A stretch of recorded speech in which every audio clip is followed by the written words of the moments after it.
Hello, hi guys! Magandang hapon sa inyo lahat. This is Jen Rodriguez, Mama Sagri Channel, a faith healer o Zomata reader. So ngayong hapon, natatagyan natin ang sabihin sa iyo ng ating mga gabay. So this is weekly gabay for the month of April 10 hanggang April 16 for the sign of Sagittarius. So Sagi, welcome to my channel. Ano kayang messages, advices ng spirit guides ang ating masasaga for today's video? Kanina naman kayang energy o kaganapan sa buhay ng mga Sagittarius ang ating mahagilap. So guys, this reading is a general reading lamang, hindi lahat makaka-resonate. Kunin lamang po makaka-relate sa inyo, and comment down below kung kaninong energy ang ating nasaga. And of course, don't forget to like and subscribe my channel and hit the notification bell for more videos updated. Kasi maraming salamat po sa mga walang sawang pagsuporta sa aking channel, lalo na ang hindi nag-i-skip ng ads. Naway pagpalain kayo ng Diyos at may kapal, siksik liglig na gumapaw na biyayang manambalik sa inyo. So let's see guys, what is the messages advice sa iyo ng ating angel spirit?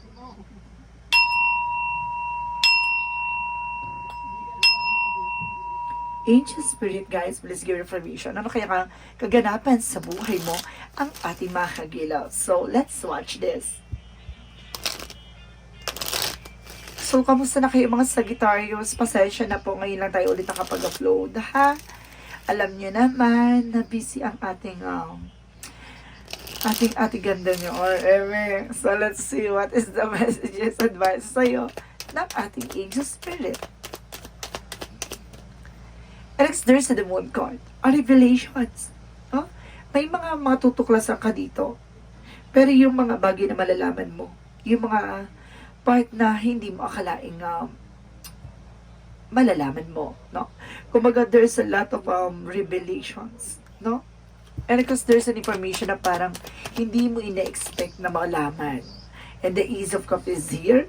So there's a new love life, new offer, no? And of course, sinasabi dito with the Knight of Wands for resilience. Na unti-unting pagtupad o unti-unting makuha yung mga bagay-bagay. Wala namang agad-agad eh. Na wala namang instant. Hindi naman yung noodles para instant. And of course, there is a Knight of Wands for slow and steady. No? So let's see additional messages. So there's the Ten of Wands. No? Freedom for inner conflict. Or either guys, no? There's a lot of backstabber. No? Maraming traidor, maraming manloloko sa paligid mo. At the same time guys, there's a two of swords by indecision. No, kumbaga nahihirapan ka mag-decision ngayon. Kumbaga ginugulo to ng mga negative thoughts mo. At the same time, there's the first card for a river. Kumbaga hanapin mo ulit yung sarili mo. No? Kailangan mong mahalin ulit ang sarili mo. Kailangan mong mag-focus ulit sa sarili mo. There's the moon card of relation with the three of swords. Masasaktan ka. No? Kumbaga itong revelasyon at malalaman mo ay kakibat na to ang sakit at kirot. No? Let's see what is the Ace of Cups. And because there's a King of Swords. So there's a stop the pattern. No? May mga bagay dito na kailangan putulin na. No? Kung alam mong hindi na tama.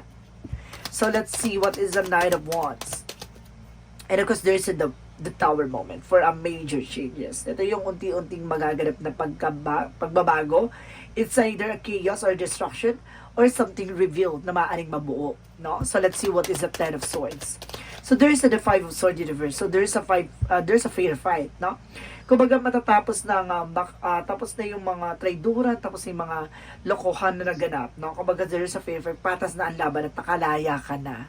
At makakalaya ka na sa mga bangungot ng nakaraan. The Two of Swords represent the Three of Wands. So naghihintay ka na lang ng tamang eksena, no? There's a waiting for a result, or waiting for a ship, or something in trouble, guys. No? Kumbaga kumbaga makakapag-desisyon ka na. And because there's a Queen of Cups for healing, unti-unti ng paghilom, unti-unti ng paggaling, unti-unti ng paglimot, unti-unti ng pagkawala, no, sa mga nakaraang kabiguan. The Moon card because the Three of Swords represent what?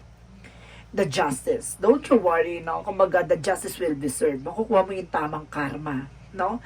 Tamang consequences, no? Kumbaga, nagmahal ka, deserve mong mahalin. Kung baga, kung nagloko ka, niloko mo yung person mo, deserve mong masaktan at iwan, ti. Diba? Ganun talaga yon. There's a lot of consequences sa lahat ng mga action na gagawin nyo. Kaya kailangan maging aware, ha? Kumbaga, kung ano man ang nasa sitwasyon mo ngayon, may ibig sabihin yan. So, ibig sabihin, kailangan mong lumapit sa Panginoon, humingi ng tawad, no? At humingi ng gabay. There's an Ace of Cups and because the King of Swords, there's a Six of Cups. So, there's a past person or something, or remnants, no? May mga bagay na kailangan mo ng putulin, alisin, no? Kasi there's a new love. And of course, you are still there, no, sa nakaraan. Kailangan mo nang kumawala sa bangungot ng nakaraan. Ang kasi hanggang ngayon, kasi hindi ka pa rin makamove on. And because there's a Knight of Wands and the Tower Mountain for the Four of Swords for intuition, no? Kumbaga, kailangan mo nang ipahinga, kailangan mo nang mabuo ulit, no? And because the Tower Moment and because the Five of Swords in reverse represent what? The Magician, no? There's a manifestation. At the same time, kailangan mo nang baguhin ang iyong perspective, no? There's a God will na kailangan mo nang talikuran at kailangan mo nang makalaya, no? Sa nangyari sa iyong kabiguan sa nakaraan. So let's see what is the Two of Swords and the Three of Wands. So there's an Emperor. Be mature enough and being grounded, no? Kailangan maging mature ka na, tumatanda ka na, at nagkakaedad ka na, hindi na dapat nag-i-stay sa nakaraan. So may mga bagay na kailangan mo nang tanggapin at kailangan mo nang kumawala at lumaya, no? So there's an Empress card and of course the Queen of Cups represent the Five of Pentacles. So there's some financial crisis. Kumbaga, ayaw mo kasing kumilos, ayaw mong gumalaw, ayaw mo, kumbaga nakakaranas ka ng katamaran dito. Ano, kasi nandito na yung susi, no? Ayaw mo lang buksan yung opportunity na para sa iyo. There's a Six of Swords na maraming bagahing mabibigat, no? Hinihila ka ng mga negatibo, kailangan mo nang kumawala. Nagkakaroon ka ng back and forth situation. So let's see what is the outcome. Ang pinaka-outcome for you dito, guys, so there's a Four of Wands. So there's a celebration, homecoming, no? And because there's a twin flame energy and soulmate connection, may taong nararapat para sa'yo. Bakit ka nag-i-stay sa bangungot ng nakaraan? Eh, ang ganda-ganda na magiging outcome mo, no? There's an engagement, proposal, and marriage, no? At the same time, let's see. And because there's a Knight of Pentacles. So, secure mo yung sarili mo, secure mo yung pera mo, secure mo yung pinaghirapan mo. Huwag kang bumabase sa nakaraan mo, ti. No? Pakawalan mo na ang nakaraan. Tanggapin mo ang katotohanan na hindi siya para sa'yo. At may mga bagay talaga na hindi talaga napapasayo. No? Kumbaga, may mga bagay dito na darating, no? Kung talagang nakalaan para sa'yo. So, let's see additional messages about sa career. Sa career mo, there's a Page of Cups, no? There's an intuition, and there's a Seven of Cups by lot of opportunities. And because there's the Devil card, no? Kumbaga, merong naghahatak ng negativities dito. Nagkakaroon ka ng negative thoughts. Hanggang ngayon kasi nag-iisip ka or either kumbaga ginugulo ang iyong kaisipan o yung isip mo kaya hindi ka makaalis sa situation. Confusion, no? Ginugulo ka. And of course, there's an information na parang nag-iisip ka, ginugulo ka lang ng mga negativities o imahinasyon mo, no? Kailangan mo nang pakawalan yan kasi hindi ka makapag-focus about sa negosyo, hanap buhay, or finances mo. So, there's the Five of Cups. Now, there's something regret pagdating sa love life mo, the Lovers here.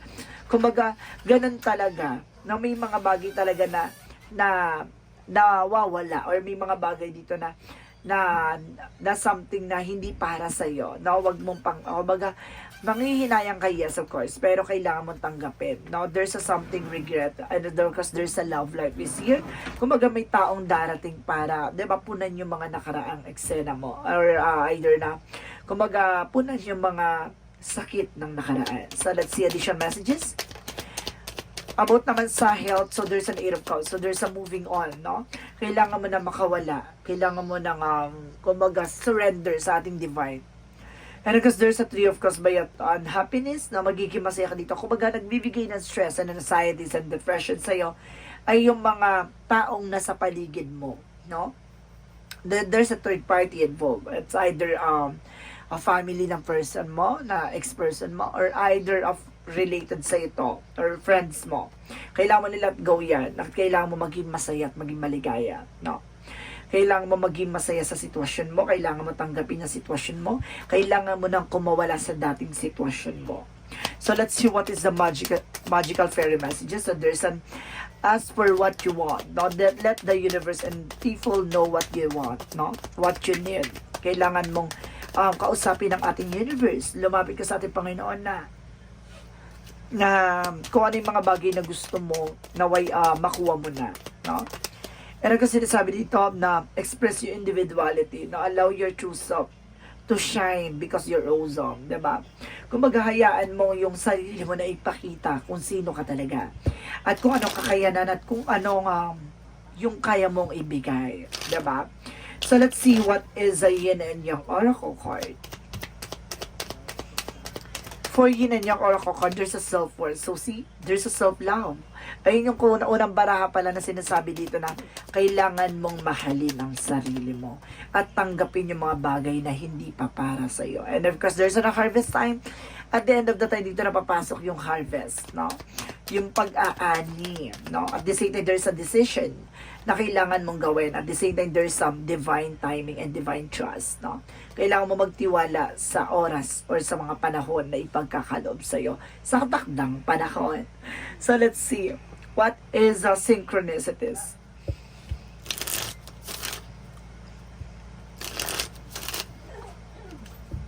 For synchronicities, let's see what is additional messages for angel spirit.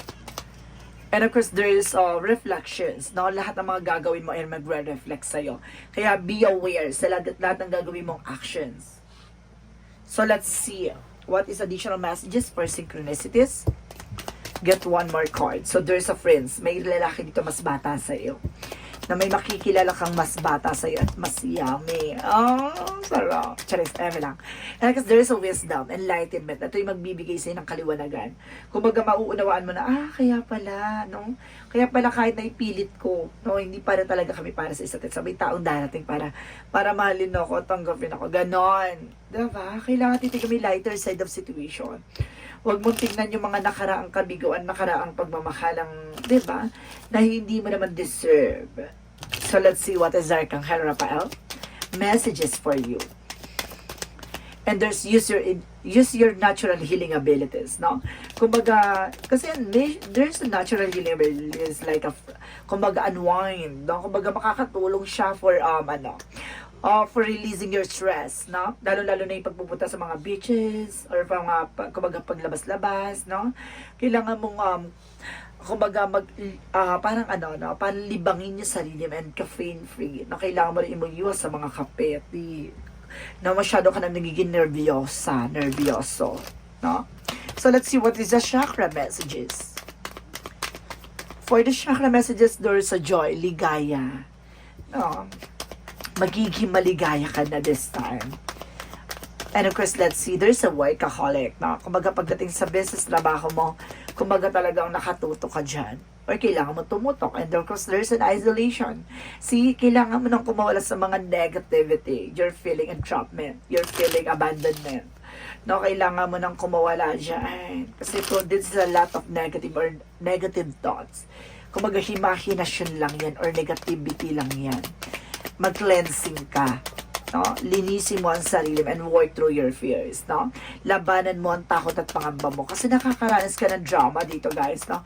Parang nagdadrama ka na lang no? Or something now, nag-emote ka na lang, no? And there's an ego and pride, no? Alisin mo yan, and of course, you are good enough, no?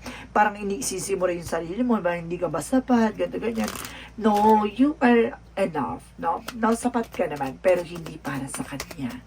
No, kaya kumbaga kahit na anong gawin mo ang taong hindi magiging sapat sa iyo, no? Hindi ka magiging sapat sa kanya kapag hindi ka talaga priority at mahal. And of course, there's a deep cellular healing. So there's a physical and emotional healing. Si unti-unti ng paghilom, unti-unti ng pagtanggap, no? And of course, there's a messenger. So there's a balance, no? And bringing harmony. See, diba? Kumbaga, pinapadala sa iyo ng ating universe na maging balance ka. No? And of course, there's a body works for exercises, stretching, mag-jogging ka, no? Para ma-relax ang iyong physical, and of course, emotional, and of course, mental. Magkakaroon ka ng mental healing, physical healing, and emotional healing. And of course, you're on the right path. So, sino sa tamang direksyon ka? Napapanood mo tong reading na to, talagang lumagapak at tumugma sa'yo. Mag-message ka or something, mag-comment ka dito. Diba? Parang nasa ganun, diba? Unti-unti mo nang matatanggap. Diba? Yung mga bagay-bagay na, see, diba? You're on the right path. Dalawang beses siya, pati si Archangel Michael sinabi na you're on the right path, you're on the right path. Nasa tamang direction ka. Hindi ka naliligaw, ha? Napanood mo tong reading na to, talagang tumugma sa'yo. Kaway-kaway. And of course, there is your inner guidance is really trustworthy. Yung mga gabay mo, makinig ka, no? Kumbaga may mga bumubulong na sa'yo, there's an inner voice, makinig ka, and there's an innocence, no? Kumbaga may mga bagay na hindi mo pa lubos na nauunawaan, no? Inosente ka pa sa sitwasyon na parang feeling mo, kumbaga kasalanan mo, or feeling mo parang, kumbaga hindi mo deserve. No, parang gano'n, or deserve mo ba, or else, no? Kumbaga, ibig sabihin siguro dito na parang hindi mo siguro talaga timing para yung tao na yun, o yung mga bagay na yun na hindi pa para sa'yo. And there's a service. So, some of you, public servant. And of course, there's a change, no? Kumbaga may mga bagay na mababago na. At unti-unti na magkakaroon ng evolve, and of course, grow. No? Because there is a mystery, intuition. Na makinig ka sa intuition man, of course. Kumbaga may mga bagay na hindi mo pa nalalaman. May mga unti-unti mong mauunawaan. Kumbaga, there's a mystery eh. Kumbaga, there's some mystery of kingdom of God. So, kumbaga, plano ni God yan. Yung mga bagay na yan. Kaya kailangan magtiwala and go for it, no? Kumbaga, kailangan mo lang ilaban. Diba? Kailangan mo lang magpatuloy. Hindi pwede yung nag-i-stuck ka sa situation. Hindi ka mag-grow. So, let's see additional energy. Represent what?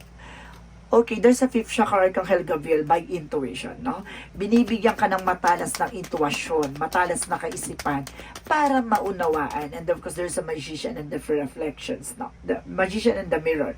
So, lahat ng mga gagawin mo ay magre-reflect sa'yo. So, in a good way, in a good matter, lahat ng mga bagay na yan ay babalik sa'yo. Kung masama ang ginawa mo, masama din ang balik sa'yo. Kung mabuti ang gawa mo, mabuti din ang balik sa'yo. Kaya maging aware tayo sa lahat ng action na gagawin natin, ha? Kasi there's a justice is here. Kumbaga, because the devil is here. So, ibig sabihin, kung ano man ang masamang ginawa mo, ay babalik sa'yo. Lahat ng mga masamang ginawa nila sa'yo, masama din ang balik sa kanila. So, ibig sabihin dito, kailangan mo maglinis, mag-alis ng mga negatibo, lalo-lalo na sa kaisipan mo.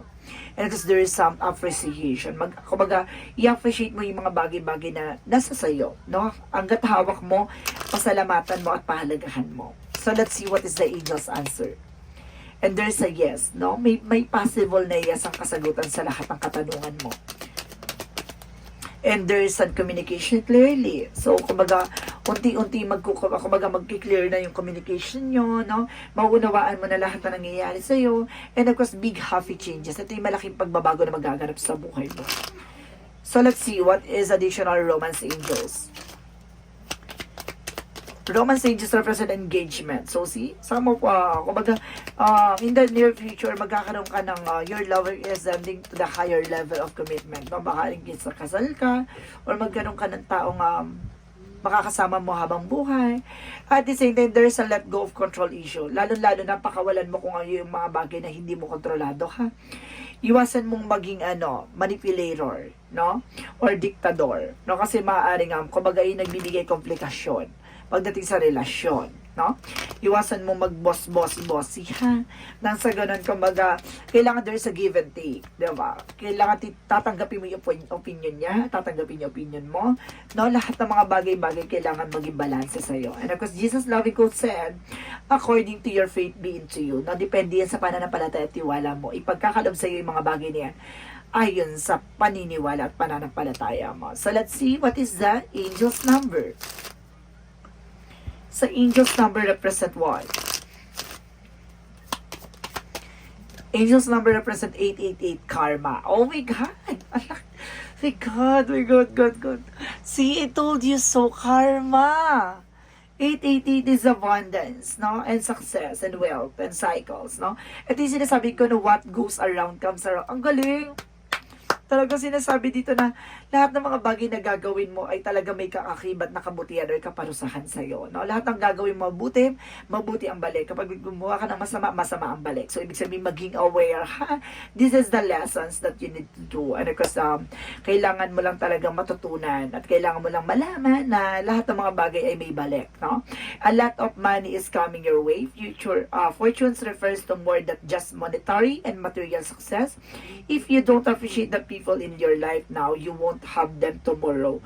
This message encourages you to take personal responsibility and use to realize your greatest potential. So see, kung hindi mo pinahalagaan yung mga bagay na hawak-hawak mo ngayon, wag mong asahan na makakasama mo yan or mahahawakan mo pa rin yan kinabukasan. So, yun yung sinasabi na hanggang hawak mo pa, pahalagahan mo at mahalin mo. Dahil hindi mo alam kung hanggang saan mo siya panghahawakan. Kaya yung sinasabi sa'yo, huwag kang gagawa ng isang bagay na ikasasama. So, gumawa ka ng isang bagay na alam mong ibabalik sa'yo in a good way, in a good matter. So, let's see, what is the messages of life?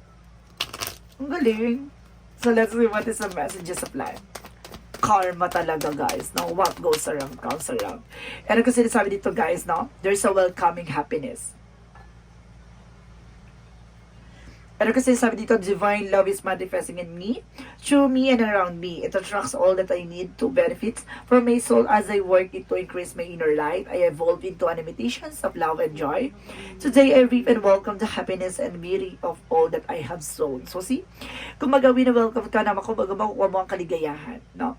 Tanggapin mo yung mga bagay na ibinibigay sa'yo, no? Kapag hindi ka kasi magiging maligaya kahit na anong man yung mga bagay na nasa harap mo, kung hindi mo pinahalagahan, hindi ka magiging masaya. So, ibig sabihin, kumbaga, magiging masaya ka na kung magiging kontento ka. Diba? So, guys, this is a weekly gabay for the month of April 10 hanggang April 16 for the sign of Sagittarius. So, Sagi. Maraming salamat for this wonderful reading. And of course, this reading is a general reading lamang, hindi lahat makaka-resonate. Kunin lamang po makaka-relate sa inyo and comment down below kung kaninong energy ang ating nasagap. Maraming salamat and see you in the next video. Bye-bye and babush!